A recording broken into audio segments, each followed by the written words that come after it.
All right, here comes my favorite part. Hey friends, welcome back to Creator Best Life for a brand new video. I'm Kimani, and today I'm a Barbie girl. So obviously you can tell from the title, we went to go see Barbie this past weekend, and I wanted to tell you all about it, with minimal spoilers, I should say. So you already know what I'm going to invite you to do. If you like my videos, you vibe with me, you vibe with reviews, you want to hear all about Barbie, hit the like button, please share with a friend, and most importantly, hit the subscribe button so that I know that you're having a good time here. And hit the notification bell so you're alerted every time I submit a new video to YouTube. Let's talk about Barbie. Okay, first and foremost, I'm gonna share the logline with you. Barbie and Ken are having the time of their lives in the colorful and seemingly perfect world of Barbie Land. However, when they get a chance to go to the real world, they soon discover the joys and perils of living among humans. So I thought that logline was really cute and obviously shows a great picture of what Barbie actually was like if you so choose to watch it. All right, so genre. This movie was comedy, fantasy, adventure. And to be honest, for me, it felt a little bit campy in terms of like the dialogue that they use, imagery, references, but in a really good way. Not campy in a weird, like, I don't like this kind of way, but I enjoyed it. Let me tell you who directed it though. It was directed by Greta Gerwig, and she also co-wrote it with Noah Baumbach. All right, let's get into our characters. Our stars of the movie, Barbie and Ken, are played by Margot Robbie and Ryan Gosling. Other Barbies include some of our favorites like Issa Rae and Kate McKinnon, and some of our other Kens are played by Kingsley Ben-Adir and Simu Liu. We had Michael Cera playing Alan, America Ferrera as Gloria, Ariana Greenblatt as Sasha, and Rhea Perlman as Ruth, as well as Will Ferrell as the CEO of Mattel. A few little things that I noted, and they're not really that little. I'm talking about the marketing plan and how much the budget was versus how much it's been grossing so far. For starters, the approximate budget was $100 million. So today is July 25th. As of July 23rd, US and Canada's opening box office was a little bit over $162 million. And worldwide, they made over $356 million.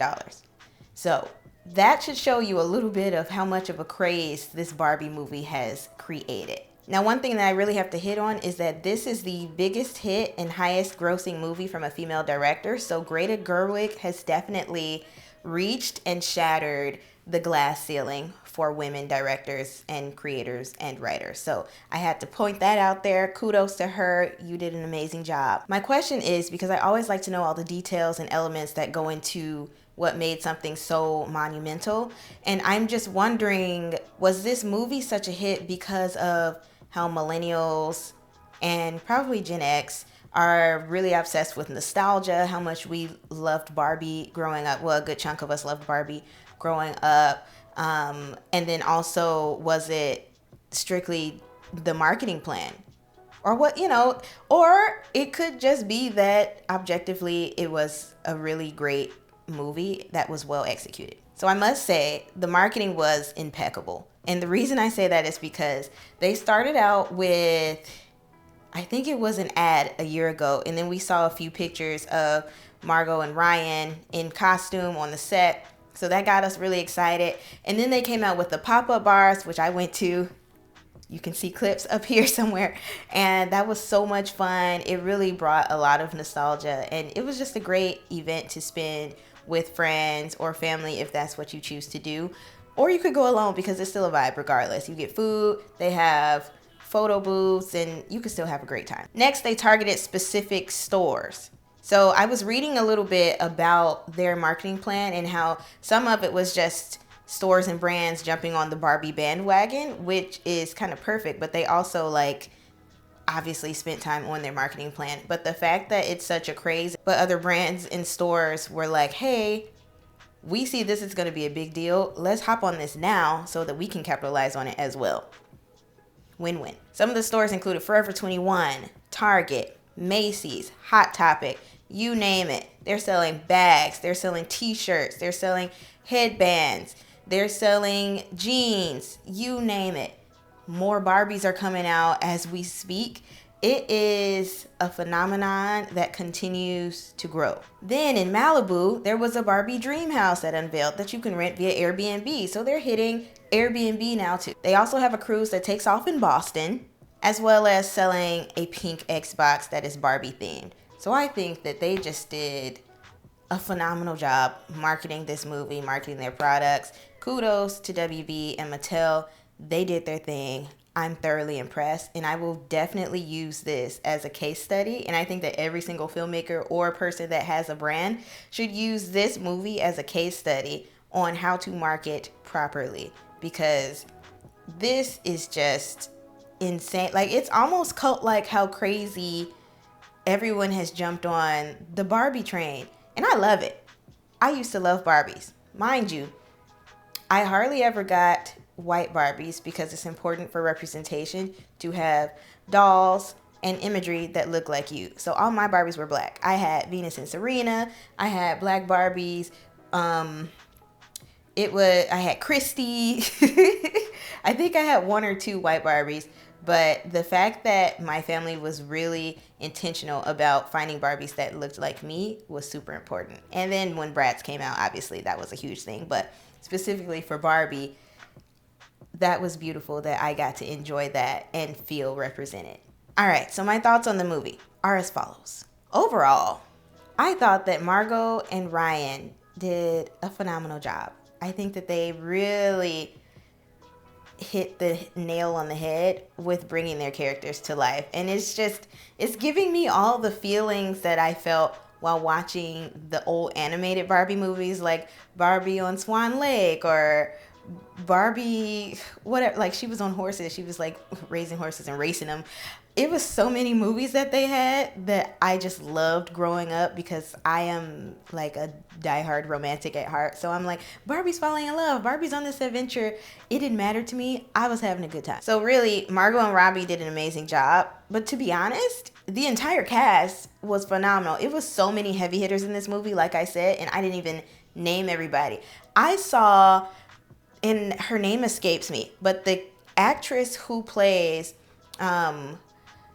in Bridgerton was in there, and she plays Penelope. I was like, when did she get in this? I had no idea. So she had a quick little cameo in there.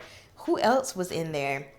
It was just so many people that I can't even name, and so many faces that I just recognize, but I don't know who they are. But I thought that it was great. And I thought that, just like everyone else has been saying lately, and I don't really want to echo it completely, but personally, I did think that Ryan Gosling did one of the best jobs in the project, because I felt like we finally got to see him be genuinely funny, and he was so great at it, and the comedic timing was just perfection. So it was great to see another layer of his acting in this movie, which we haven't really been able to see as much. So maybe he'll be doing a few more comedies coming up. Who knows? He's a great actor, so we'll see where it takes us. One thing that I thought was really important that they touched on this movie was that for a lot of girls and children in general growing up, and women as well, Barbie was never marketed towards specific demographics, because we all know Barbie was blonde-haired, blue-eyed, white. I look nothing like that. My family looks nothing like that. A good chunk of my friends look nothing like that, even my white friends. So the fact that they admitted it and told a story where we felt acknowledged and seen, that we did not always feel like we were one of the target audiences for Barbie, was really special to me, which was great, because they included characters like Issa Rae, who looks more like me than traditional stereotypical Barbie. And it was great because she wasn't stereotypical Barbie, she was President Barbie. And I thought that that was really important, that it showed a black woman being in charge, which was kind of the point of Barbie anyway, like women in charge, women can do everything. And I feel like they did take that extra step in the imagery for that. But what I will say is that in terms of dialogue, and I know that it's hard to do, specifically if you haven't lived that experience as a minority woman, specifically a black woman, but I wish that they would have acknowledged that women all have similar experiences with men and the patriarchy. But what I would have loved was for them to specifically weave in there that women of color and black women have a very specific experience that is different from white women and white passing women. I felt like that would have been special to include to further hone in on the fact that Barbie was not representative of us. However, one, they can't do everything. They need to pick themes, and it's also, they've never lived that experience, so I understand that that's not a thing. But I do see where they had attempted to have that visually. But you know, that's just my personal little con that I noticed and wished would have been addressed.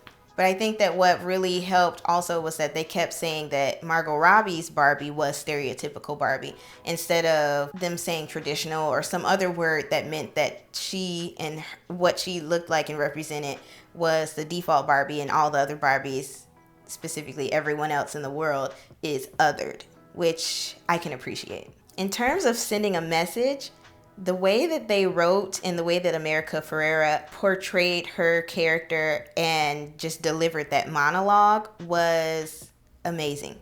I thought that it was so freaking powerful the way that she was able to deliver it, and the imagery over, you know, the imagery which her monologue was set over was great, so that you could see all of the different women using their feminine wiles against the men. And it was perfect because it was talking about the women's plight in a patriarchal society. The political aspects were also pretty spot on when Ken was trying to create his kingdom. He felt like he meant nothing, and he was only created to be like an accessory to Barbie. So he wanted to create his own kingdom. And then they also touched on where Barbie felt like Ken was trying to erase her and all that she represented, only to build himself up. But in the end, they realized that they could live and work harmoniously together. So I wrote down 3 of my favorite quotes from this movie because the dialogue was just great through and through.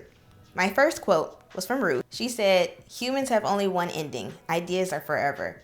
Nothing is truer than that. How do you want to leave your mark on the world?" I thought that that was such an amazing line and delivered so perfectly, but just gets you thinking, like, what's important to you? How are you going to make this world better? And I think that that's kind of the point of what Barbie was meant to do, even though it left people out. But it's slowly but surely gotten better over my years of seeing Barbie sales and seeing Barbie movies. And so I think that it's just perfect to teach young girls and young boys, what type of person do you want to be, and what do you want to do to make this world a better place? The last 2 aren't as heartfelt and serious. They're freaking hilarious, and that's why I thought that they were 2 of my favorites. So the next one is from Barbie. She was getting catcalled, and she said, "I don't have a vagina." And I don't know why I'm such a child, but that line was perfect. And the last one is from Ken, where he says, "I can't even beach." And he's gone through such an existential crisis throughout the whole movie that it made you feel sorry for him, but the lines were just so perfect that you couldn't help but to laugh. All right, here comes my favorite part. I would rate Barbie a 5 out of 5 stars because I loved it that much. Here are the reasons why. First and foremost, I did not expect Barbie to be a comedy. I didn't know what I was expecting it to be. I had no expectations for it. I had no thoughts on it. So I was just going in there blindly just because I was really excited to see it for the nostalgia, of course. And I was pleasantly surprised when I found out that it was a comedy, and it just had so many special moments that were great that you could enjoy as an adult. And I think that also some kids, teenagers would also enjoy, but not get all the jokes. The costumes and set deck just went crazy. That really looked like Barbie's Malibu house. And I had one of Barbie's mansions. It was pink and white, and it had the little twist top so that you can take her up the elevator in the house and she can go on the top floor and go to sleep. She came with twins, Christy came with twins, one black, one white. I had the pregnant Christy, apparently, or the mom Christy. So I'm assuming the daddy was white. Was it Ken? One of the Kens? Who knows? But they had a time in Barbie's mansion. So I was living out my 8-year-old dreams watching this movie. Just seeing how much they put into detail, I was thoroughly impressed. Like, it made me amped to just start writing and create these amazing worlds that people can just dive into and immerse themselves and lose themselves and just enjoy all of the escapism of it, because that's my favorite part about storytelling and filmmaking. So kudos to set deck and costume department, because I felt like I was also a Barbie girl and I was living in Barbie world with all of them. The entire screenplay was a masterpiece. It just was. And I don't say that often about projects because I'm a TV show girl. I don't normally watch a ton of movies anymore unless I'm doing research or I'm feeling like going through an entire actor's or director's or writer's catalog. I was thoroughly impressed. I can't wait to get my hands on it to read it and compare it. Characters and actors were top notch. Y'all already know, real heavy hitters in this movie, so I don't need to say anything else about that. And lastly, it was freaking hilarious. I laughed the entire time. I spoke with Matt about it afterwards. He said that he was laughing probably every 5 minutes. So that goes to show you that men can enjoy it, straight men can enjoy it, and people that did not play with Barbies can also enjoy it. So if you're thinking about taking your significant other or your son or taking some of your guy friends or whatever, do your thing because it was good. They had something for everybody in that movie. I thought that it was very inclusive for the most part, and they did an amazing job. So that's all I had for you guys. I hope that you enjoyed this review and short little recap because I didn't want to give too many spoilers because I want you to go see the movie and think for yourself. Now, there is a specific subgroup that would not like it. They've been talking about it online ad nauseum, and we all know what that subgroup is, so we're not even going to give them more breath than I already have given them. If you like videos like this, please give me a like. Please share with a friend and don't forget to subscribe. I hope to bring to you guys another review very soon. I'm really excited. Can't wait to go see Oppenheimer. That's going to happen. Mission Impossible is going to happen. And then I'm just looking forward to the rest of the summer blockbusters. And pretty soon we're going to get into all of our fall content and then winter content. And don't forget Halloween is in there somewhere. So I will talk to you guys real soon in a brand new video. Love you guys. Bye. Something. What do you want to see?